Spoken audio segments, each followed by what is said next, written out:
El sermón del pastor José Manuel Sierra se centra en el profundo significado de la Santa Cena, destacando su conexión con la Pascua judía, donde la sangre del Cordero protegió a Israel del ángel destructor. Explica que la Santa Cena no es solo un ritual, sino un recordatorio del sacrificio de Jesús, el Cordero de Dios, que murió por los pecados de la humanidad. Enfatiza que la vida cristiana debe basarse en la fe y la obediencia, no en emociones o preocupaciones materiales, como enseña Mateo 6:33, buscar primero el reino de Dios. Critica la práctica de los creyentes de demandarse ante tribunales seculares, como en la iglesia de Corinto, llamando a resolver conflictos con la sabiduría y el amor de Dios. El sermón exhorta a la congregación a vivir en santidad, ser luz en los últimos tiempos llenos de desafíos, y estar listos para acoger a quienes buscan a Dios. El mensaje es inspirador, resaltando el poder y la soberanía de Dios, que otorga paz y victoria a quienes confían en Él. Yo le había dicho a Osma que me apetecía tomarme un café y un pastelito. Y entonces me fui a, ¿cómo se llamaba aquello? Una milonga. Una milonga. Buenísima, era una milonga muy buena. Pero hoy nosotros vamos a comer otro tipo de alimento espiritual, porque no solo de pan vivirá el hombre, ¿verdad? Pero quiero hacer un poquito de historia para que cuando participemos del pan y del vino, sepamos lo que estamos haciendo y por qué lo hacemos. Lo que le quería decir, la Santa Cena es una celebración que viene de la fiesta de la Pascua. Ustedes saben que en la Biblia hay tres fiestas, o habían para los judíos tres fiestas de obligatorio cumplimiento. La primera del año, en el mes de Aviv, o el mes de la primavera, era la fiesta de la Pascua. Pascua en hebreo se dice Pesaj, y significa saltar.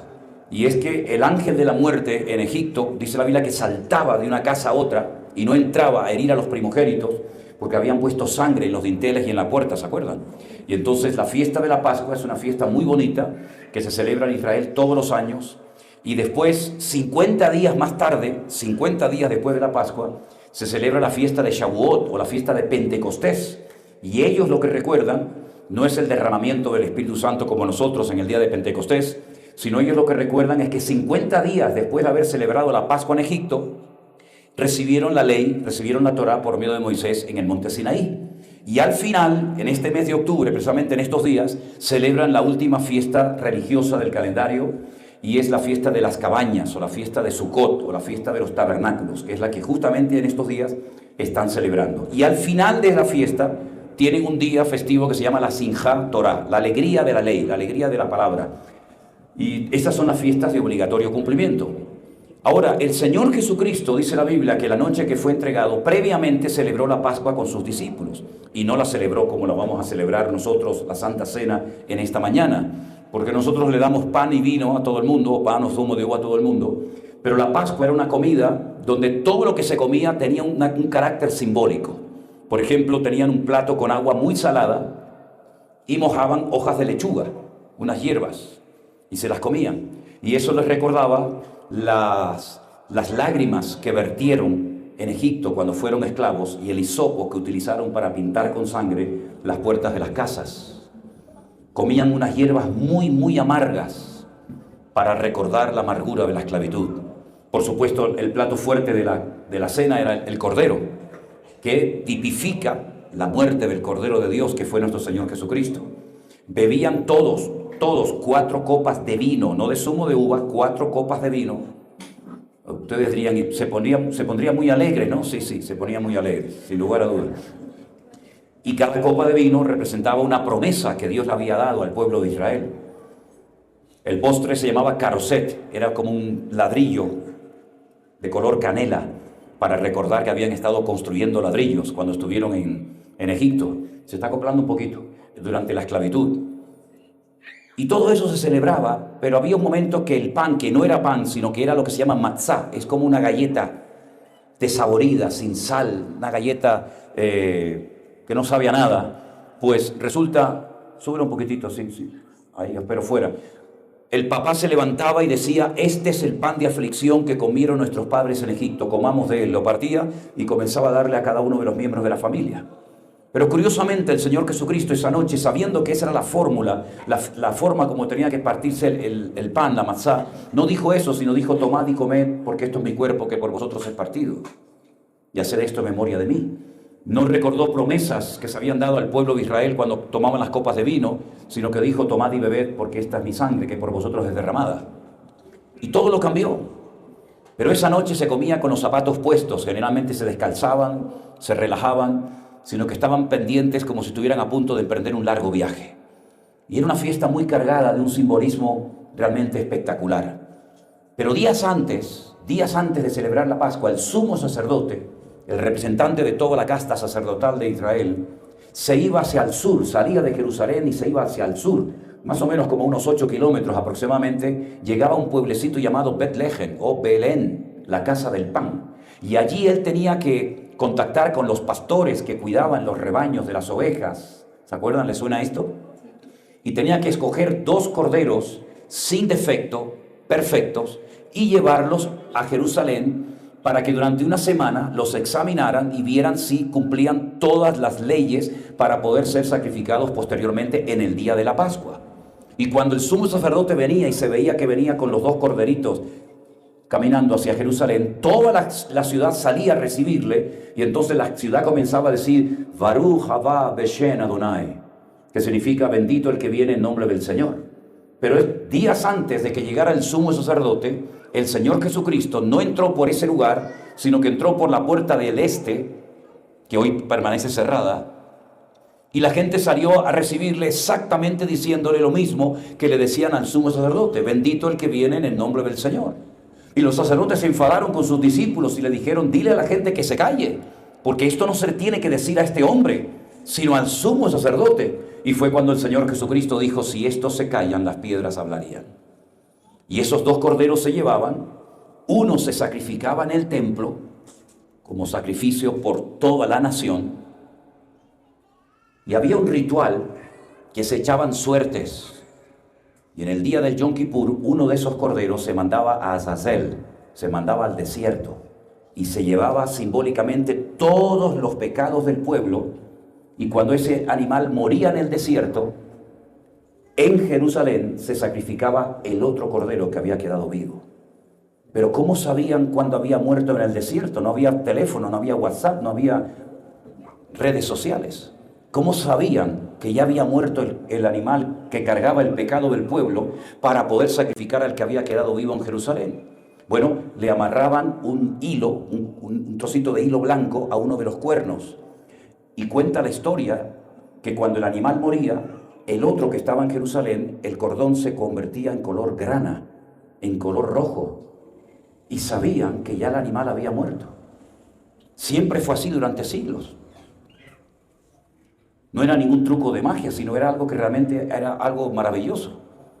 Pero el Talmud dice que después de la muerte de Jesucristo, nunca más ese cordón cambió de color, porque el verdadero cordero que tenía que morir ya había muerto en la cruz del Calvario, que fue el Señor Jesús. Aleluya. Impresionante, impresionante, tremendo, tremendo, ¿verdad? Increíble.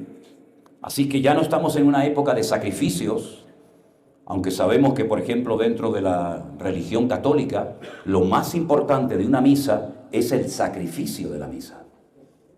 Entonces se van a dar cuenta que en todas las iglesias católicas del mundo, en todas, da igual al país al que usted vaya, cuando usted entra a una iglesia católica, usted va por el pasillo central y usted va a ver que siempre al final del pasillo central, en la plataforma, lo que aparece es el altar mayor.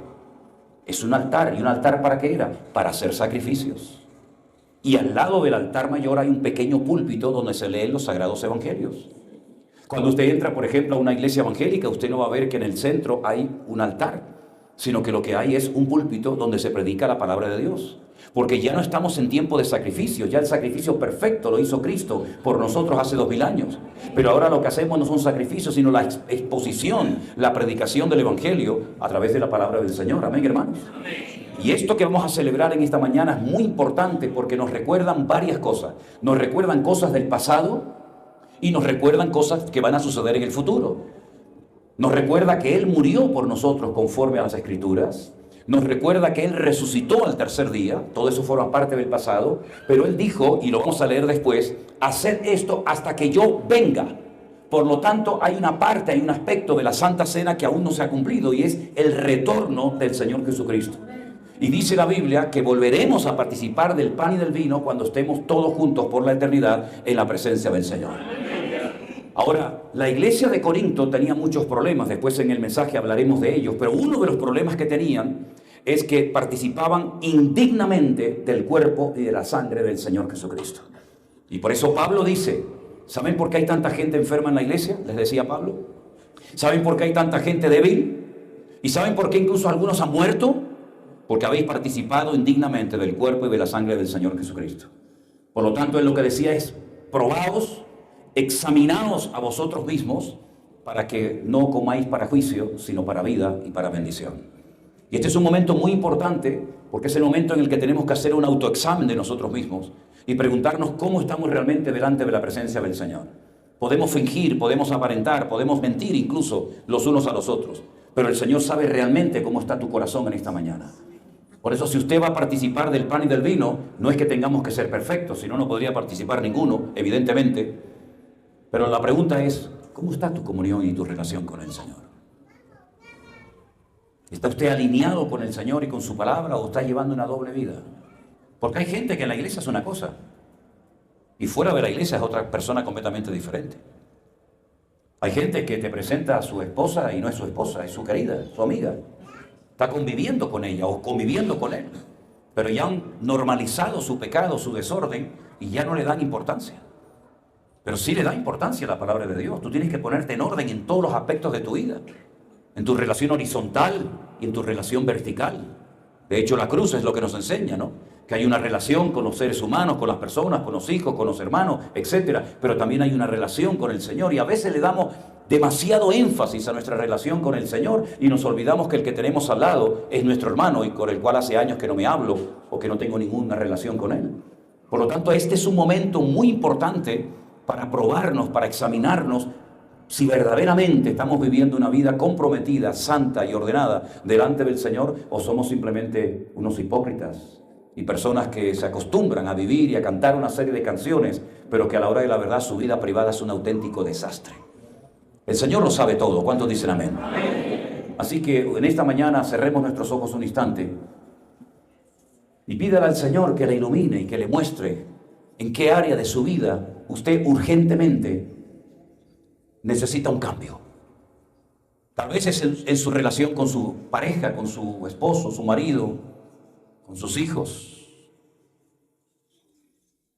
Pregúntese en esta mañana si verdaderamente usted está poniendo en práctica la palabra o es un oidor olvidadizo, un religioso más, un fariseo que siempre lo ha sabido y siempre lo sabrá. Participemos dignamente del cuerpo y de la sangre del Señor en esta mañana, amados hermanos. No hagamos las cosas por rutina, por monotonía, por religiosidad. Un poquito más bajo. Hagamos las cosas decentemente y con orden, como dice la palabra.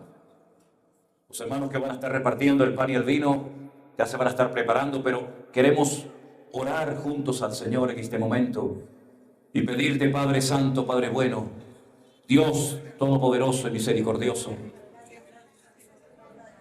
¿Perdón? No le oigo. Gloria a Dios, gloria a Dios. Te damos gracias, Señor, porque nada pasa por casualidad. Todo está bajo el control de Dios. Y estamos preparados para cualquier cosa que tú permitas que suceda, Señor. Qué maravilloso, Señor, estar en este lugar, alabando el nombre todopoderoso de nuestro Dios. Pase lo que pase o venga lo que venga. Amado mío, gracias. porque todo viene de ti, Señor. A ti la gloria, a ti la honra, y que este pan y este vino traiga sanidad a los enfermos. Que hoy haya milagros, señales y prodigios en este lugar.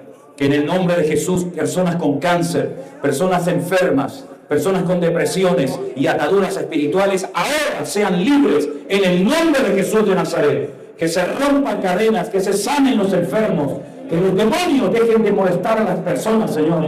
Y que en el día de hoy haya victoria, haya poder, haya gloria, haya bendición, Señor. Porque tú venciste al diablo, a los demonios. Él está vencido. Nosotros iremos de gloria en gloria, de victoria en victoria y de bendición en bendición. Y en el nombre de Jesús, Señor, gracias por tu presencia en este lugar. Porque a veces cuando la iglesia graba, también los lugares temblaban. Y hoy tiembla por el poder de Dios. ¡Aleluya! ¡Gloria a Dios! ¡Gloria a Dios! Pues que nos hemos olvidado, o nos hemos olvidado que cuando los cristianos oraban en Jerusalén, también temblaba la iglesia. O nos hemos olvidado que cuando Pablo y Silas, torturados en la cárcel, cantaban al Señor, también temblaba la cárcel. Pues es tiempo de que Colombia tiemble bajo el poder de nuestro Dios. ¡Aleluya! ¡Y a su nombre! ¡Y a su nombre! ¡Aleluya! ¡Amén! Póngase de pie conmigo en esta mañana. Y mientras los hermanos comienzan a repartir el pan y el vino, esperamos juntos, cantamos esta alabanza a nuestro buen Dios. Gracias, mi Señor Jesús. Aleluya. Muchas gracias. Gracias, Señor. Gracias, mi Señor Jesús. Velado en tus brazos, me has dado y me has dado de tu amor has derramado en mi corazón. Amén.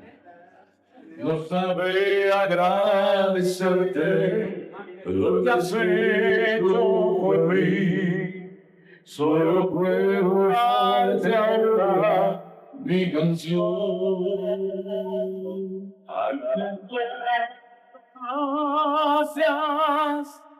Gracias, Señor. Gracias, mi Señor Jesús.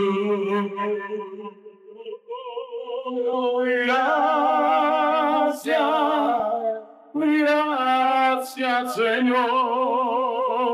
Gracias, mi Señor Jesús. Amén. Tu vida entregaste fuera a mí, y de pena regalaste a morir. La tu sangre de verdad adentro hace desear, vuelve consolar entre ante ti. Vaya tu mano conmigo. Gracias, Señor. Gracias, mi Señor. Eso.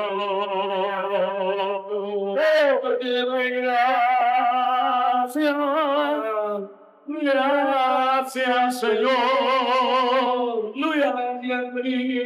Aleluya.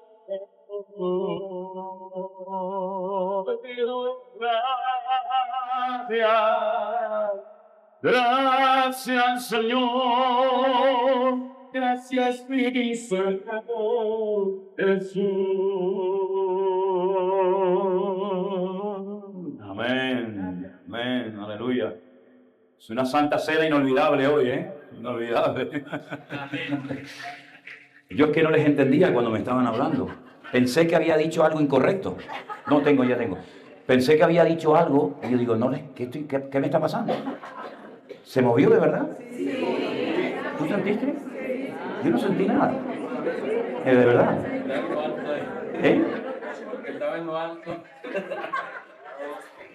Yo no sentí nada, de verdad les digo. Bueno, seguimos. ¿Están todos servidos en esta mañana? Levanten la mano los que les falta para que los sugieres vayan y les repartan, no sé si a lo mejor se quedó corto, ¿no? Porque parece que como hay como más gente que va a celebrar. 300 se hicieron. Si ven que faltan, lo que puede hacer la persona que está a su lado, le compra. Van a traer más. Bueno,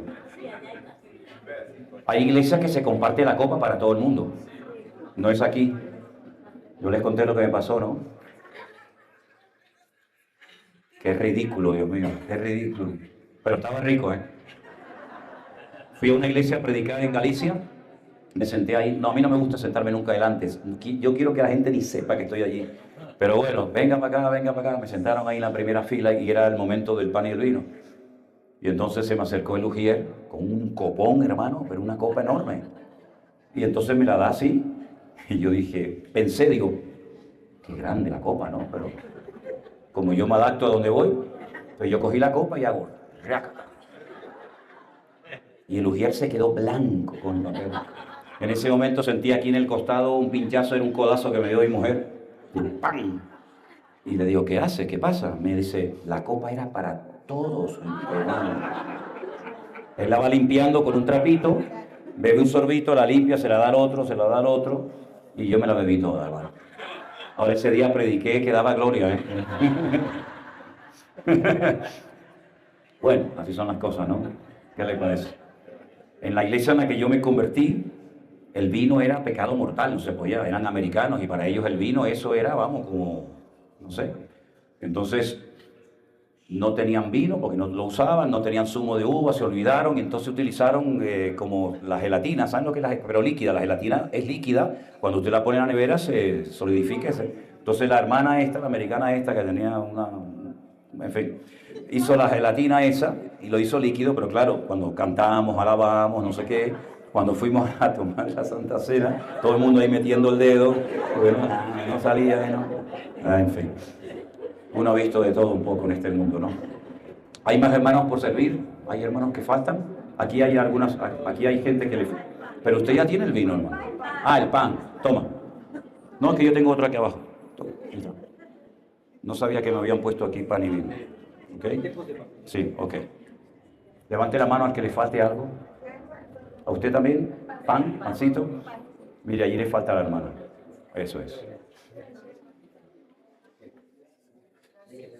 Esa noche que el Señor participó del pan y del vino, que era la fiesta de la Pascua, allí estableció lo que se llama el nuevo pacto, que ya había sido profetizado por Jeremías en el Antiguo Testamento, que él haría un pacto y escribiría su palabra no en piedra, sino en corazones, y pondría su espíritu en nosotros, y ese pacto ya se ha cumplido, gracias a Dios.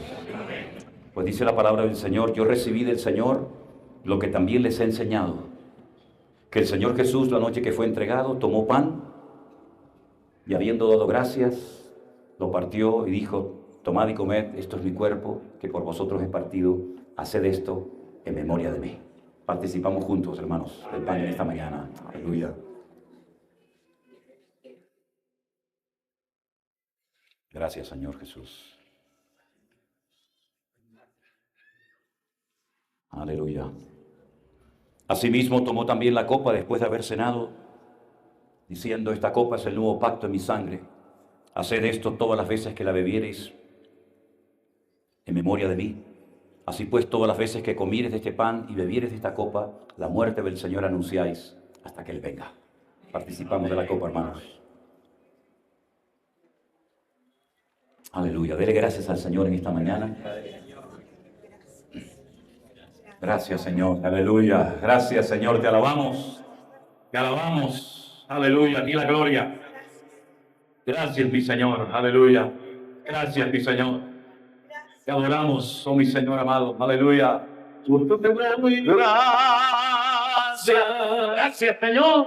Gracias, Señor. Gracias, mi Señor. Jesús. Te doy gracias.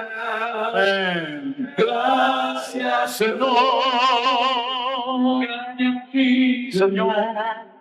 Señor. Díganlo una vez más en esta mañana. Te amo. Gracias.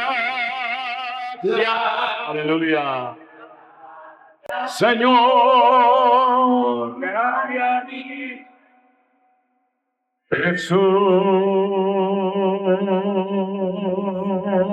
Fuerte ese aplauso a nuestro Dios. A ti la gloria, la alabanza y el honor.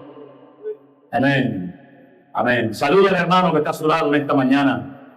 Dígale, Dios le bendiga. Déjame saludar a este muchacho. Llevo todo el rato, mira. Voy a saludar. Dios te bendiga. ¿Vienes por primera vez? ¿Sí? ¿Ya has venido? Bienvenido. Me alegro mucho de que estés con nosotros. Ah, sí, ay, qué bueno, qué bueno. Bendiciones para todas. Gracias. Bendiciones, que Dios les bendiga y les guarde. Bendiciones. Dios te bendiga, hermana. Me alegro verle. ¿Cómo está usted? Bendiciones. Dios te bendiga. Hermana, Dios le bendiga. Bendiciones. Amén. Gracias al Señor. Amén. Amén, hermanos queridos. Como dijo el pastor Osman, los niños pueden salir a sus clases. Los demás nos quedamos aquí. Tome asiento, por favor, si es tan amable. Gracias, Señor. Dios es bueno. Y para siempre su misericordia. Aleluya.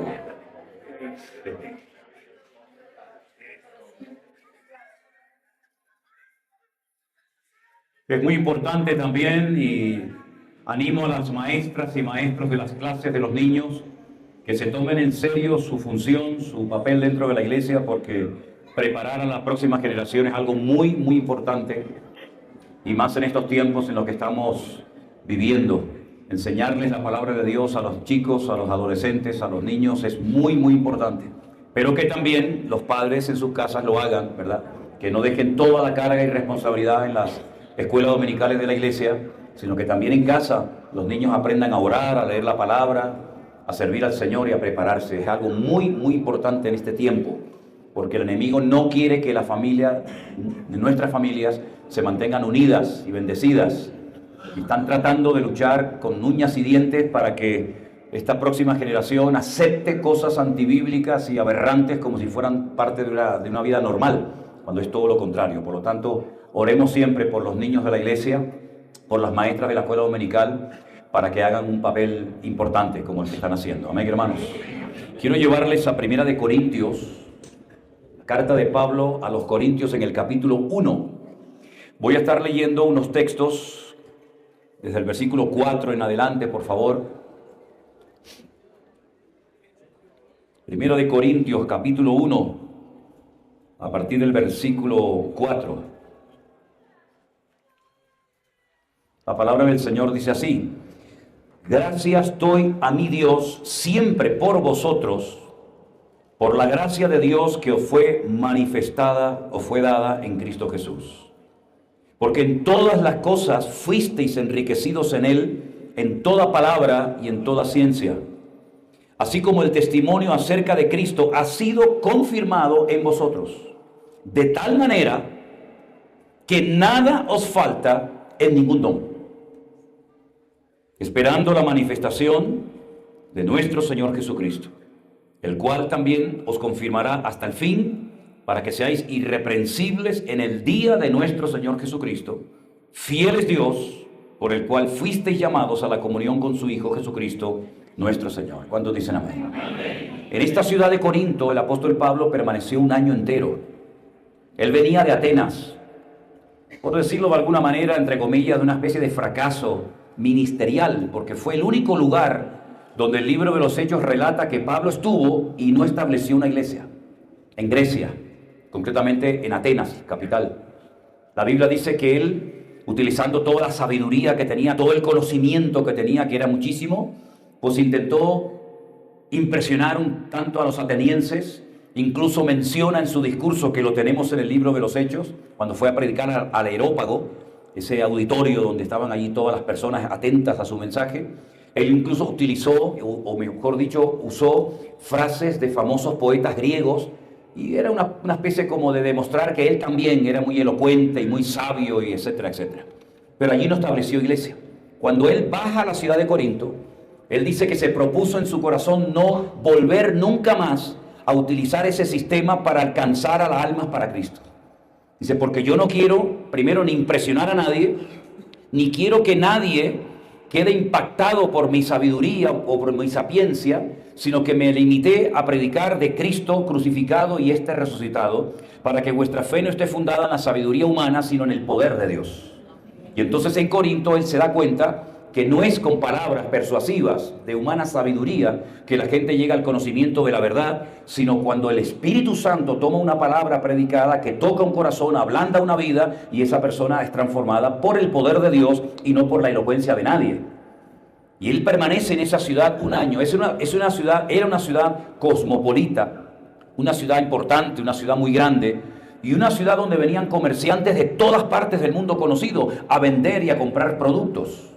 Y entonces lo que pasaba en Corinto es que había templos de todos los tamaños y colores y creencias, para que los comerciantes, los que pasaban por allí o vivían allí, estuvieran contentos y cada uno fuera al templo suyo, de su religión o de su culto, a adorar a Dios.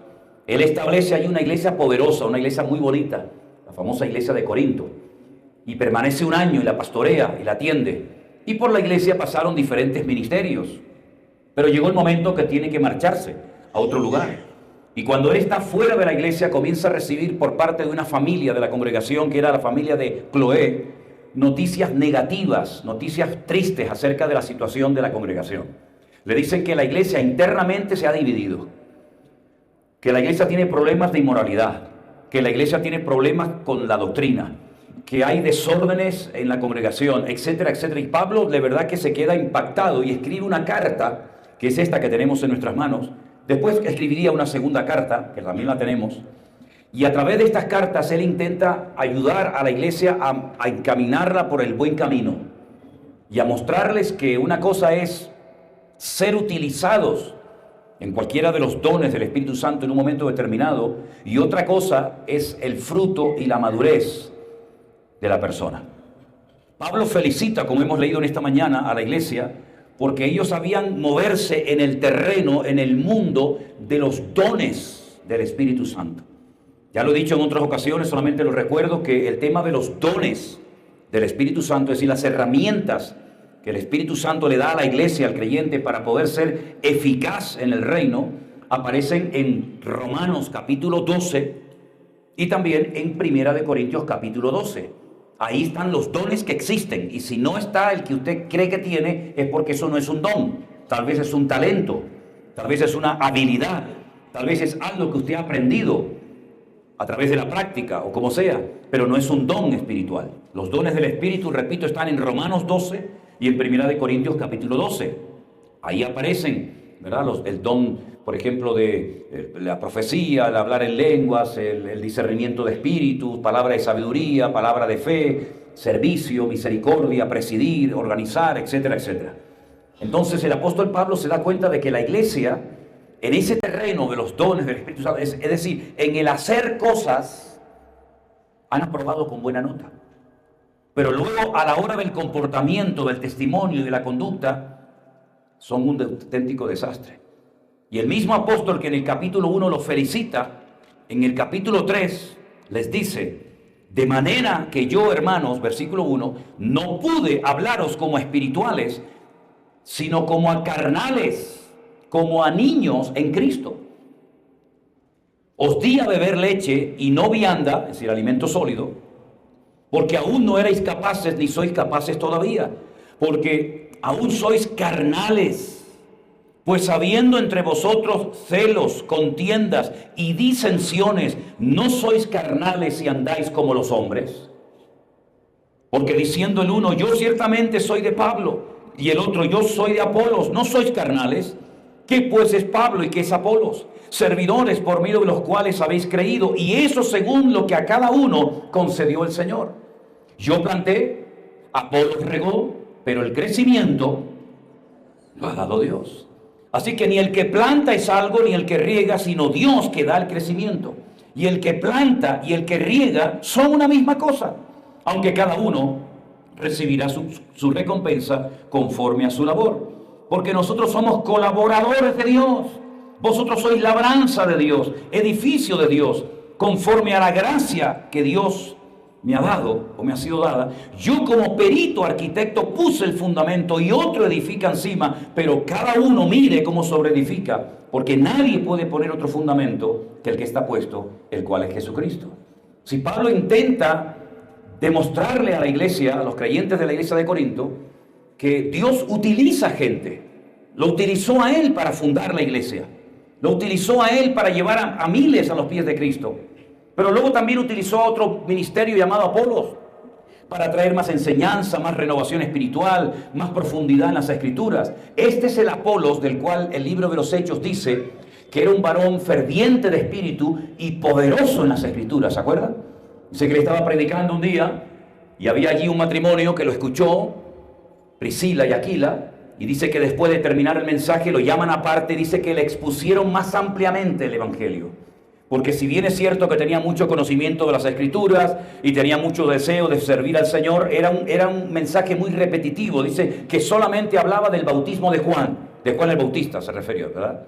Entonces él acepta la corrección, él amplía su mensaje y entonces es cuando Pablo se atreve a pedirle que vaya a la iglesia de Corinto y a otras localidades a predicar la palabra, porque fue un instrumento muy poderoso en las manos del Señor en aquella época. Y la gente se quedó prendida con Apolos.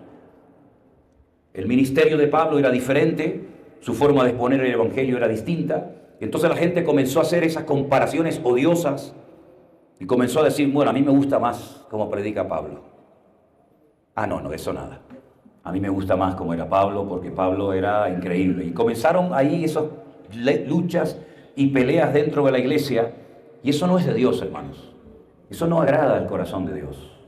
Pablo dice, ¿quién soy yo y quién es Apolo? Somos simplemente colaboradores de Dios. Todo esto no lo ha producido ni él, ni yo, ni el otro, ni el otro. Todo esto lo ha producido el Espíritu de Dios, el poder de nuestro Dios.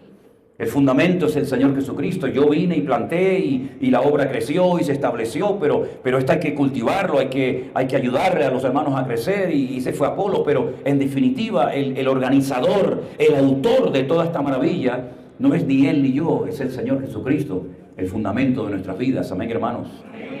Pero no solamente tenían este problema de divisiones internas, de grupitos entre ellos, sino que además habían caído también en el error de la inmoralidad. La Biblia dice que había un pecado que lo estaban cometiendo en la iglesia, que ni siquiera en la calle lo conocían o lo habían practicado. Y entonces Pablo es cuando tiene que intervenir como el apóstol, como el fundador de la obra, y tiene que decir a la iglesia, a esa persona que se empecina en pecar y en cometer ese acto de inmoralidad, lo que tienen que hacer es expulsarlo de la iglesia un tiempo para que recapacite, para que piense lo que está haciendo, que está tirando por tierra todo el testimonio de la obra, y cuando se arrepienta, lo volvemos a admitir. Pero mientras tanto, entréguenselo a Satanás. Y la Biblia dice que este hombre recapacitó, le pasó así como el hijo pródigo, ¿no? Volvió en sí, pidió perdón, y entonces Pablo escribe una segunda carta y le dice a la iglesia, le pide a la congregación, admítanlo, vuélvanlo a admitir para que no sea consumido en demasiada tristeza, dice la Biblia. Y Pablo empieza a explicar que hay una tristeza que mata, una tristeza que te lleva a la locura, a la depresión, al desánimo, una tristeza que viene de parte del diablo, del infierno, para amargarte la vida, pero luego hay una tristeza que la manda Dios para arrepentimiento. Es el dolor, cuando te compunges en tu corazón por haber pecado contra el Señor, por haber hecho algo contrario a Él, y dice que esa tristeza te lleva al arrepentimiento, y el arrepentimiento te lleva a la restauración espiritual, ¿verdad? Y es que a veces predicamos el Evangelio para que las almas se conviertan, pero luego también hay gente que necesita dentro de la iglesia ser restaurada, sanada de viejas heridas, de malos recuerdos, de cosas que les amargaron y le condicionaron la vida. Y siempre pongo un ejemplo que para mí es muy gráfico para entender esto, y es cuando el Señor Jesucristo se aparece en el cementerio donde su amigo Lázaro está muerto hace 4 días. Sus hermanas lo mandaron a llamar, ¿se acuerdan? Decirle al maestro que el que él ama está enfermo, gravemente enfermo. No lo iban a llamar por una tontería, evidentemente. Pero el Señor aparentemente les falló porque llegó 4 días después del llamado. Él había dicho, pedid y recibiréis, llamad y se os abrirá, buscad y hallaréis. Y es lo que ellas hicieron, pidieron, llamaron, buscaron, pero no apareció por ninguna parte. Y por eso cuando aparece el Señor por la casa de Marta y de María, las dos, no solamente Marta, también María, las dos están heridas, están dolidas. Me ha fallado el Señor. Puede ser que en esta mañana haya alguna persona aquí que diga, Dios me falló. Clamé a Él y no me respondió. Llegó tarde. Así estaban Marta y María. Le dicen al maestro, si hubieras estado aquí, mi hermano no estaría muerto. En otras palabras, tú has sido el culpable porque yo hice lo que tú me enseñaste a hacer, pedir, buscar, llamar. Y ahora vienes 4 días tarde cuando ya la materia se ha convertido en líquido, cuando ya el alma, según la costumbre del judaísmo, ha desaparecido y cuando ya es demasiado tarde. ¿Quién va a resucitar después de 4 días muerto? Como si para él fuera algo imposible, ¿no?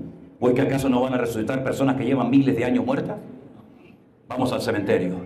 Y cuando llega al cementerio, yo estuve una vez en la tumba de Lázaro. Yo estuve dentro de la tumba de Lázaro. Es un pueblecito árabe. Y me metí dentro de la tumba de Lázaro. Tiene como una escalera de piedra, así de caracol, bajas. Y le dije a los hermanos que estaban fuera esperándome, griten mi nombre con todas sus fuerzas. Y yo no oía nada. No se oye nada.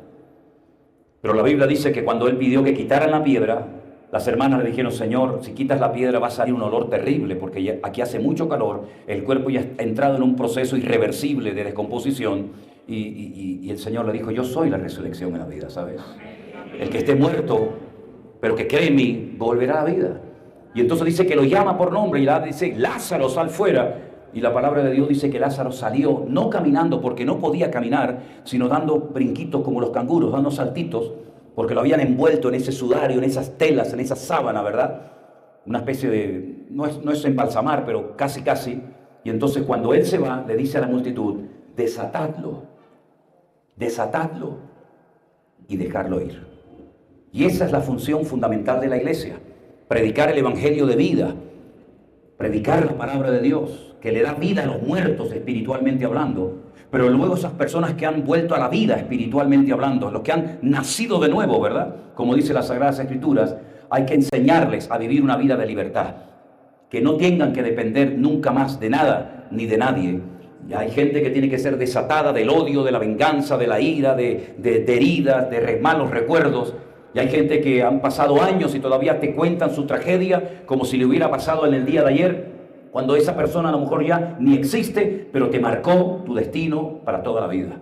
Y el Señor no solamente ha venido para darnos vida y vida en abundancia, sino ha venido para restaurar nuestras vidas, para enseñarte a perdonar, para enseñarte a superar las heridas del pasado.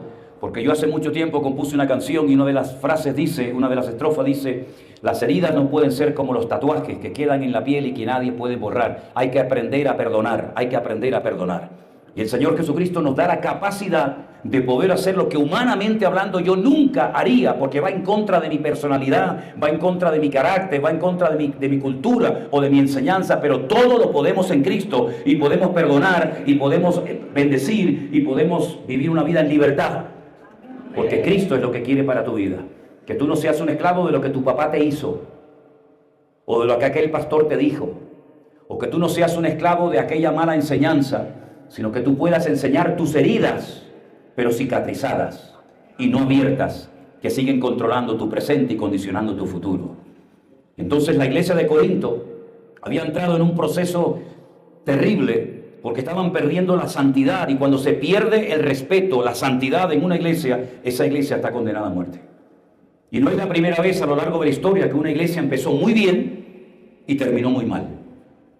Quiero decirles que las 7 iglesias del Apocalipsis que se mencionan en el libro del Apocalipsis, Éfeso, Esmirna, Pérgamo, Tiatira, Sardis, Filadelfia, etc., esas iglesias hoy en día no existen. Usted lo lee en el Apocalipsis y a lo mejor puede pensar alguno en algún momento que usted puede ir de viaje a Turquía y visitar la iglesia de los hermanos de Filadelfia o visitar la congregación de los hermanos de la Odisea o de Esmirna. No existe ninguna. Ese lugar es un bastión del Islam hoy en día. Ya no hay esas iglesias. ¿Por qué? Porque no se arrepintieron y no cambiaron de vida, sino que por un oído le entró la palabra y por otro le salió. Y por eso tenemos que ser obedientes a la palabra, porque la obediencia trae cambios y trae bendiciones a nuestra vida. No hay peor desgracia que un cristiano que le cueste obedecer a Dios. Estás alejando la bendición de Dios de tu vida. Yo sé que hay gente, y yo era así, yo era uno de ellos. A mí no me tiene que decir la gente lo que tengo que hacer, yo hago lo que me da la gana, yo ya soy mayorcito. Y esos argumentos, esas expresiones, o la típica de yo soy así, el que me quiera y el que no. Bueno, pues si tú eres así, habrá un momento en el que tendrás que cambiar. ¿O quieres ser toda la vida un agresivo, un arrogante, un soberbio, un amargado? ¿Quieres ser así? Allá tú. Pero el Señor ha venido para darnos la capacidad de no decir yo soy así, sino que pueda decir yo fui así, pero ahora Cristo vive en mí. Yo fui un ciego, un rebelde, un amargado, pero ahora veo porque el Señor ha quitado las escamas de mis ojos y ahora soy una persona completamente diferente. No porque he cambiado de religión, sino porque he pasado de muerte a vida y mayor es el que está en mí que el que viene contra mí. ¿Cuántos dicen amén? Bendito sea Dios. Aleluya. Así que no hay excusa, no hay excusa. Yo sé que hay gente que siempre busca un culpable, siempre. No, es que el pastor no me entiende, el pastor no me llama, el pastor no me visita. Entonces, el pastor es el culpable de que tú seas así, ¿no? O Dios, o el diablo, o mi padre, o mi madre, o la iglesia. Sí, es muy fácil proyectar en los demás. Es increíble ver cómo cuando Job estaba siendo probado por el Señor, y hay un momento en el que comienza como a presentar argumentos, como diciendo, oye, ¿por qué me pasa a mí esto? Y comienza como un poquito, entre comillas, a quejarse delante del Señor. Y el Señor lo escucha. Y al final le dice el Señor, nuestro Dios, a Job, ¿me vas a condenar a mí para justificarte tú? No busques culpables fuera de ti. Puede ser que a lo mejor hayas sido víctima de algo, de alguien. Pero la Biblia dice que en Cristo somos más que vencedores. Y ni la muerte, ni la vida, ni ángeles, ni principados, ni potestades, ni lo presente, ni lo porvenir, ni lo alto, ni lo profundo, ni ninguna cosa creada nos podrá separar del amor de Dios en Cristo Jesús, Señor nuestro. Antes bien, en todas estas cosas somos más que vencedores. Por lo tanto, lo que tienes que hacer es aplicar en tu vida toda la capacidad espiritual, todo el potencial que el Señor ha depositado dentro de ti para poder vivir una vida cristiana victoriosa como cabeza y no como cola. Porque eso es lo que dice la palabra de Dios, que el que obedece estará siempre arriba y no abajo, será cabeza y no será cola, prestará y no tendrá que pedir prestado a nadie. En otras palabras, trae cambios radicales a la vida cuando una persona se somete a Dios, se sujeta a Dios, aunque no entienda lo que está pasando, y obedece al Señor a pesar de las circunstancias. Obedecer al Señor cuando te agrada lo que te pide, eso no le cuesta a nadie. Pero ahí se ve el nivel de madurez de una persona. En el nivel de madurez se nota cuando tú obedeces, cuando tú acatas la voluntad de Dios, aunque no entiendas nada, aunque estés llorando y sufriendo, pero yo sé que mi Dios es bueno y para siempre su misericordia. La iglesia empezó algunos a criticar a Pablo, comenzaron a criticarle, comenzaron a decir cosas referente a él. Otro pecado también de la iglesia, la murmuración. Mira, si por algo le doy gracias a Dios por el Centro Evangélico Vida Nueva, no digo que no haya casos, tampoco quiero presumir y estar aquí aparentando de nada. Pero nuestro ministerio no se caracteriza por ser un ministerio de gente criticona.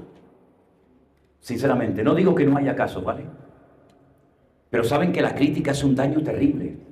Criticamos a este, criticamos a la otra, criticamos al pastor, criticamos a la hija del pastor, criticamos al músico, Eso, gracias al Señor, que yo sepa, pues no es la tónica, no es lo habitual en nuestras congregaciones, cosa que es habitual y frecuente en otras iglesias donde se comen unos a otros y después, gloria a Dios, aleluya, ¿verdad?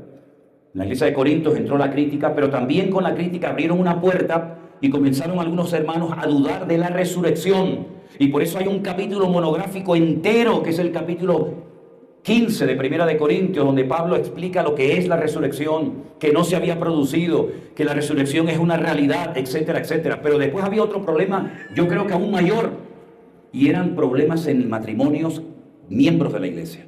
Y ahí hay un capítulo entero, que es el capítulo 7 de Primera de Corintios, que se titula Problemas en el matrimonio. Porque no significa que usted, por ser cristiana o creyente, no vaya a tener nunca ningún problema en su matrimonio. Claro que los puede haber, de mucho tipo.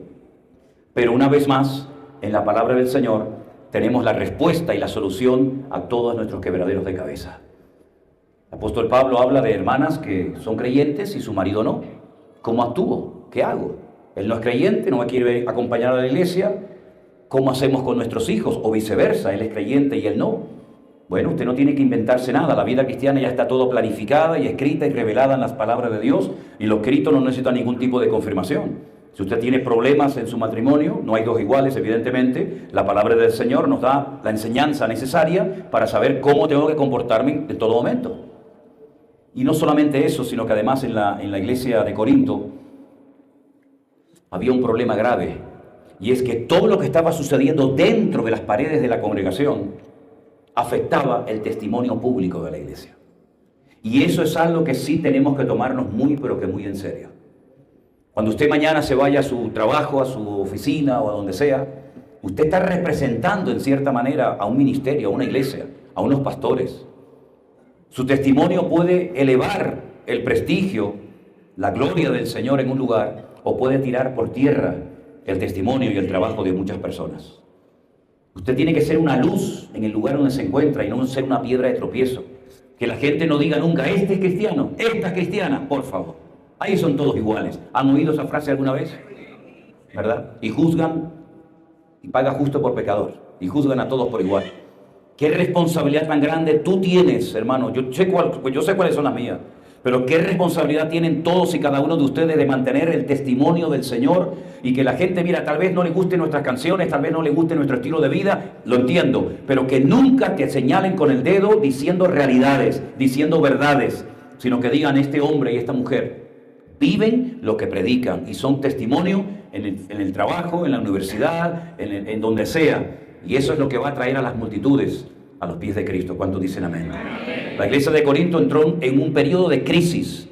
Hay diferentes etapas a lo largo de la vida cristiana, tanto a nivel ministerial, a nivel de iglesia.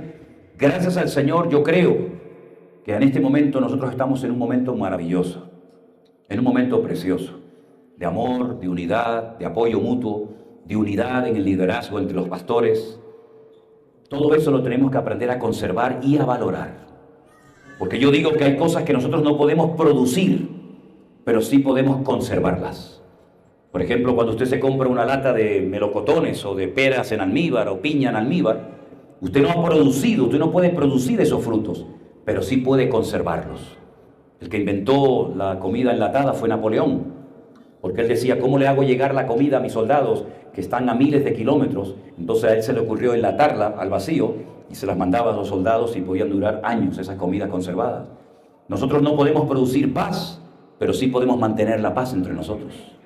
Nosotros no podemos producir amor, el amor lo produce Dios, pero sí podemos cultivarlo y practicarlo entre nosotros, amén, hermanos. Por lo tanto, hay un área muy importante de responsabilidad personal que nos corresponde a todos y a cada uno de nosotros. Y el Centro Evangélico Vida Nueva pasó de ser una iglesita ahí perdida en una isla que la gente ni sabía dónde estaba, a ser un ministerio que mucha gente lo conoce, que mucha gente sabe, que estamos en las redes, en YouTube, en Facebook, por aquí y por allá. Y es una tremenda responsabilidad la que el Señor ha puesto sobre nuestros hombros de dar un buen ejemplo y de dar un buen testimonio. Y tenemos que estar abiertos a la corrección, a ser corregidos, a ser tratados, porque una persona, si quiere ser usada por el Señor, tiene que ser previamente tratada por el Señor. ¿Cuándo dicen amén? Una persona que no ha sido restaurada en diferentes áreas de su vida, si se le da autoridad, si se le da poder, puede ser una bomba y puede ser un peligro. La palabra del Señor nos dice que el mismo Pedro tuvo que ser restaurado antes de poder otra vez volver a servir al Señor. Tenemos que ser restauradas en muchas áreas de nuestra vida. Así que no tenga prisa, no se apresure a hacer algo antes de que el Señor primeramente haya hecho algo importante y un cambio transformador en tu vida. Porque repito, antes de ser usados, tenemos que ser previamente tratados por el Señor. Y hay muchos ejemplos en la Biblia de personas que fueron tratadas durante años para ser usados muy poquito tiempo. Por ejemplo, Moisés tuvo 40 años, aparentemente sin hacer nada, cuidando ovejas en el desierto que ni siquiera eran de él, eran de su suegro. Pero en esos 40 años el Señor lo trató. El Señor cambió su forma de ser. El Señor lo humilló. Y cuando el Señor lo vuelve a llamar 40 años más tarde, cuando aparentemente ya es demasiado anciano, es cuando está preparado para poder servir al Señor. Alguna gente dice, bueno, eso de seminarios o de prepararse para servir al Señor, eso no es bíblico, ¿ah, no? ¿Cuánto tiempo estuvo el Señor Jesucristo tratando y moldeando a sus discípulos, hermanos? Con el mejor maestro, el mejor evangelista, el mejor profeta. Tuvo 3 años con los discípulos. Y les enseñó a convivir, a pesar de que entre ellos no era fácil la convivencia. Fíjense que, por ejemplo, uno de ellos trabajó para el Imperio Romano. Mateo fue un recaudador de impuestos del enemigo, del imperio, del imperialismo de la época. Y sin embargo, después en su lista de discípulos tenía un celote. ¿Qué era un celote? ¿Un terrorista? ¿Un guerrillero? ¿Un paramilitar? Y los pone a los dos juntos. A uno que trabajó para el Imperio Romano y a otro que lo que quería era matar al Imperio Romano. ¿Y cómo van a convivir esas dos personas? Van a estar todo el día discutiendo. Sin embargo, después terminaron dando los dos la vida por el Señor Jesús. Les enseñó a trabajar juntos, a soportarse. ¿Se acuerdan cuando Juan se encontró a uno que no seguía al maestro y que hacía cosas por ahí aparentemente por su cuenta? Y le dijo al maestro, por ahí hemos encontrado a uno que hace cosas pero no está con nosotros, no es de los nuestros. ¿Quieres que ore para que caiga fuego del cielo y lo destruya? Muchacho, ¿este quién es? Y el Señor Jesucristo le dice a Juan, oye, eres como un trueno. ¿Cómo vamos a orar para que la gente se queme? Déjalo.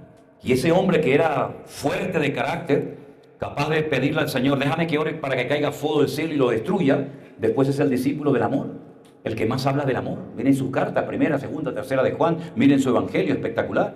Es decir, uno puede cambiar si se deja cambiar y tratar por el Señor.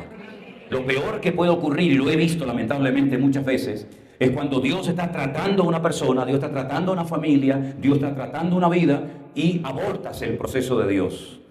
Te vas, porque aquí no te aman, porque aquí no te entienden, te vas a otro lugar pensando que en otro lugar tu problema no va a aflorar con el paso del tiempo y vuelve otra vez a florecer, porque vayas a donde vayas, tú serás el mismo en todas partes. A veces queremos cambiar todo lo externo a nosotros en vez de cambiar nosotros y cambiar lo externo, ¿verdad? Así que Dios nos tiene que tratar y nos ha tratado y lo va a seguir haciendo, porque las pruebas que Dios mande a nuestra vida, Dios no tiene que pedirnos permiso para mandarlas. Amén, hermanos. Están pensadas, están planificadas perfectamente, diseñadas específicamente para cada uno de nosotros. Y las pruebas que el Señor mande a nuestra vida para crecer, para madurar, para hacernos hombres y mujeres de Dios, son proporcionales a nuestro nivel de fe. Es decir, el Señor no se va a equivocar mandándote una prueba que era para otro hermano o para otra hermana. Las pruebas siempre van a venir para tu beneficio, para tu desarrollo, para tu crecimiento espiritual. Dale gracias al Señor. Y como dice la Biblia en Santiago, tened por sumo gozo cuando os halléis en diversas pruebas, sabiendo que la prueba de vuestra fe produce paciencia. Es decir, que cuando Dios te está tratando en la economía, tal vez es porque necesites ser más organizado en lo económico. Y vamos a llegar a un punto en nuestra vida en la que vamos a tener que aprender a vivir cada vez con menos y no cada vez con más, como algunos quieren. Porque vivir cada vez con más es fácil, ¿no? Pero lo difícil es aprender a vivir cada vez con menos. Pero ahí es donde va a estar la bendición de Dios. Tal vez Dios tiene que probarte en ese impulso que siempre tienes, que parece que todo lo que sientes y todo lo que quieres como niño caprichoso lo tienes que tener al momento, y si no te enfada, y Dios te tiene que decir, tranquilo, tranquilo, no corres, tranquilo. Dios sabe dónde tiene que probarnos a cada uno de nosotros. Hay padres que adoran casi a sus hijos, más que amarlos, los adoran y los entronizan, y parece que sus hijos son como intocables. Y es interesante notar cómo el Señor le dijo a Abraham, sacrifícame a tu hijo. ¿Cómo? A tu hijo me lo sacrificas, para que yo sea lo primero en tu vida y no el niño. Porque hay padres y madres que al niño y a la niña no se les puede decir nada porque se enfadan. Y lo primero en la familia tiene que ser el Señor. Es decir, que todas las pruebas que Dios mande a nuestra vida van a ser siempre para corregirnos para bien. Las tentaciones son los juguetes, las ofertas del diablo para apartarnos del Señor. Pero las pruebas nos van a acercar al Señor. Y nunca nadie con una buena actitud ha salido distorsionado, ha salido herido peor de una prueba. Al contrario, y si quieren ver el ejemplo máximo de una persona probada, miren la vida de Job. Dios fue el que permitió todo ese tipo de pruebas. Dios utilizó a veces al enemigo porque a veces lo utiliza como una pieza de ajedrez, ¿verdad? Pero Job salió más fortalecido, Dios salió más bendecido, y Job era un hombre de Dios tremendo antes de ser probado, Pero cuando salió de aquellas pruebas terribles en lo económico, en lo familiar, en el aspecto físico, etc., él llegó a decir, y está escrito en la Biblia, de oídas te había oído, mas ahora mis ojos te ven. Hambre, ahora mis ojos te ven. Es decir, él descubrió aspectos de la naturaleza y de la esencia del Señor en las pruebas que antes no conocía de parte del Señor. Si tú nunca has estado enfermo, ¿cómo sabes que Dios sana? Si tú nunca has estado deprimido o triste, ¿cómo sabes que Dios te puede quitar esa atadura y esa losa terrible sobre tu vida? Hermano, Dios te va a hacer pasar por distintas experiencias, no solamente para que descubra lo poderoso que es Dios, sino para que después, con el trato que Dios te ha tratado y bendecido, tú puedas bendecir y tratar y ayudar a otras personas a lo largo de tu vida. Así que no hay tiempo perdido, no hay cosas que Dios hace porque no tiene otra cosa que hacer, sino que Dios tiene un propósito de vida, un diseño de vida, y lo que tenemos que hacer es adaptarnos al Señor, obedecerle, y la bendición a veces ni la tienes que buscar ni pedir, te encuentra donde te encuentres. La Biblia dice en el Salmo 23 que el bien y la misericordia me seguirán, a mí me seguirán todos los días de mi vida. Hay gente que va detrás de los dones, va detrás de la unción, va detrás de no sé qué. Usted no tiene que ir detrás de nada ni de nadie. Usted tiene que seguir al Señor. Y siguiendo al Señor, todo vendrá por añadidura. Buscad primeramente el reino de Dios y su justicia, y todo vendrá por añadidura. Amén, amén. No se complique la vida, hermano. Los gentiles, los inconversos son los que siempre viven preocupados. ¿Y qué como? ¿Y qué vivo? ¿Y cómo pago esto? ¿Y cómo pago aquello? Dejen que ellos vivan como quieran. Nosotros vivimos en paz, dormimos en paz, porque sabemos en quién hemos creído. Y mirad las aves del cielo. Aquí tenéis un montón, ¿eh? Mirad las aves del cielo. ¿De qué trabajan estos bichos? No hacen nada. Pero nuestro Padre Celestial las alimenta. ¿No nos va a alimentar a nosotros el Señor? ¿O es que valemos menos que un pajarito? Ese es nuestro Dios. La tranquilidad con la que uno vive de saber que el Señor está conmigo. Oye, que se movió el suelo. Pues gloria a Dios. Gloria a Dios. Por algo se habrá movido. Mira, a lo mejor despertó a uno que estaba medio atontado ahí sentado. Vete tú a saber. Y dijo, uy, mi madre, ¿esto qué pasa aquí? Bueno, y ya está. Que no se movió, pues ya está, no pasa nada, no se movió. Pero no andamos por emociones, ni por sentimientos, ni por vista. El justo por la fe vivirá. ¿Cuántos dicen amén? Aleluya. Fuertes aplausos a nuestro Dios en esta mañana. Aleluya. Aleluya.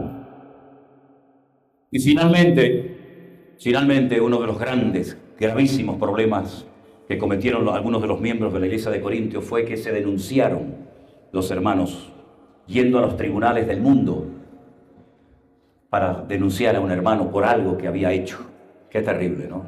Y Pablo se entera de esto y dice, no hay suficiente sabiduría en la casa de Dios, en la iglesia, para juzgar estos asuntos, que tenemos que ir a los tribunales del mundo para solucionar nuestros problemas internos.